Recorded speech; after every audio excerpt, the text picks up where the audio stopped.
In today's episode, I'm potting a bunch of plants. I have a lot of plants in this area. They're all crowded, growing on top of each other. They keep falling over. They don't get water because they're up, sideways, and then they die. So, and then I need a lot more space. I need to clear up some room. So what plants am I taking care of right now? Well, I got this bamboo plants right here. I got a bunch of them.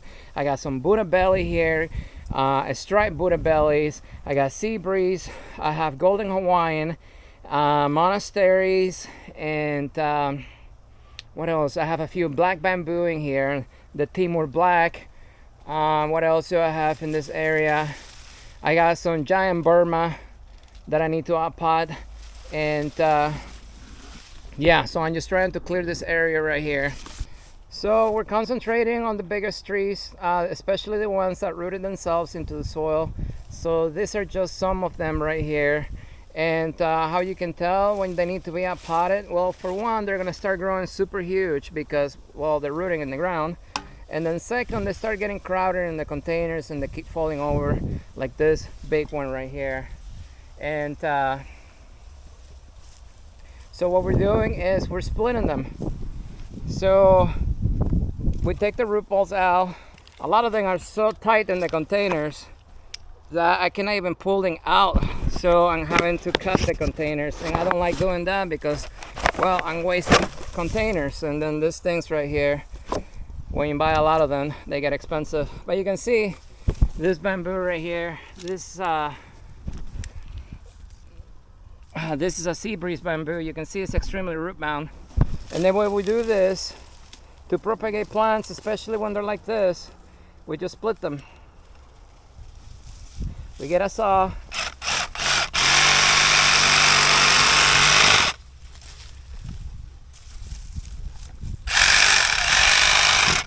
and just like that, we turn one plant into two plants. Now I'm no longer using 3-gallon containers or 5-gallon containers for bamboo. They grow way too fast, and then they get top heavy and they fall over. So what I'm doing is I'm doing 7-gallon containers. They're a little wider, a little heavier, so they can support bigger plants and they don't fall over in the wind. And this right here, during the growing season, it will easily root completely within 3 to 5 months. And also it will allow the plant to grow a little bigger, and then we can get more rhizomes out of it, so we can split more plants for the future.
So we are done for the day. So we got a few containers here.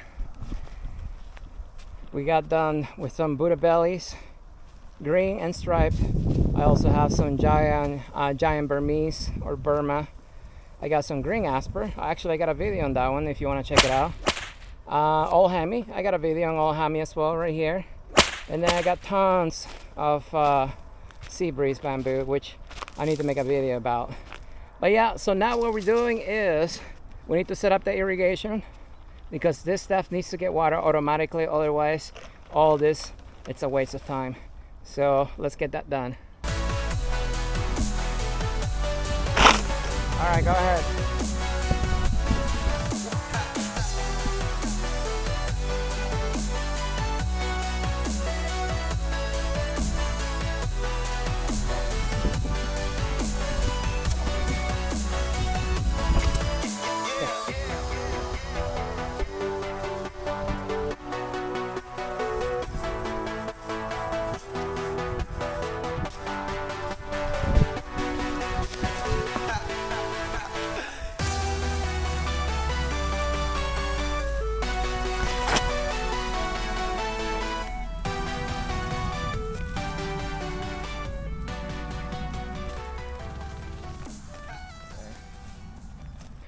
All right, so I got the line temporarily ran through the containers.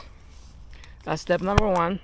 Step number two, we got to make the individual lines that are gonna get plugged into the containers themselves. The next step is we're gonna make individual lines for every single container. So this is the part that I hate the most about irrigation, but it has to be done. So on one end, you're gonna have a coupling like this, and you just stick it in the line just like that. So that's one side. On the opposite side, you're gonna have your irrigation emitters. For nurseries, or when you have a lot of plants like I do, this is the best method that I found to water plants individually. So this is called a spot spreader. Link in the description if you want to purchase the same stuff that I'm using.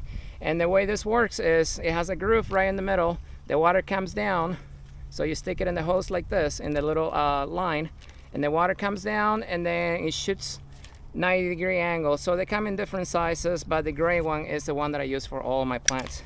And this is one line right here, and this is one container, so I'll have to do probably about 100 of them.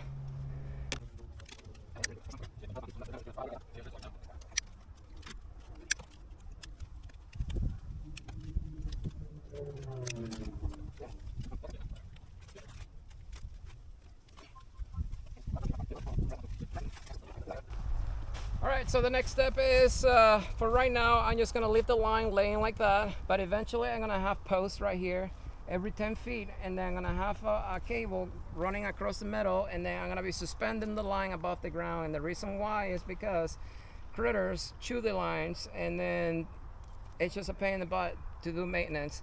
And also I can use that cable to hold the plants when it gets windy. So for right now, it's going to go like this. But now the next step, you got your lines made.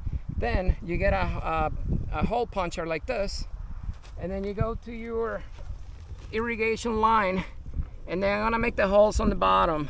So what you do is you poke it just barely, just like that, and then you get your coupling and you stick it in the hole, and you're done.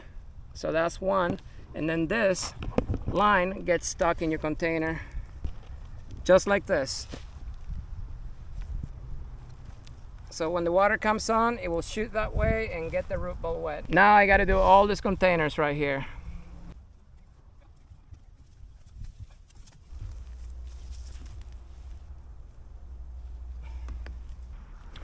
All right, guys, there we go. So the next thing I got to do is hook up the line to a temporary timer so I can water these guys automatically.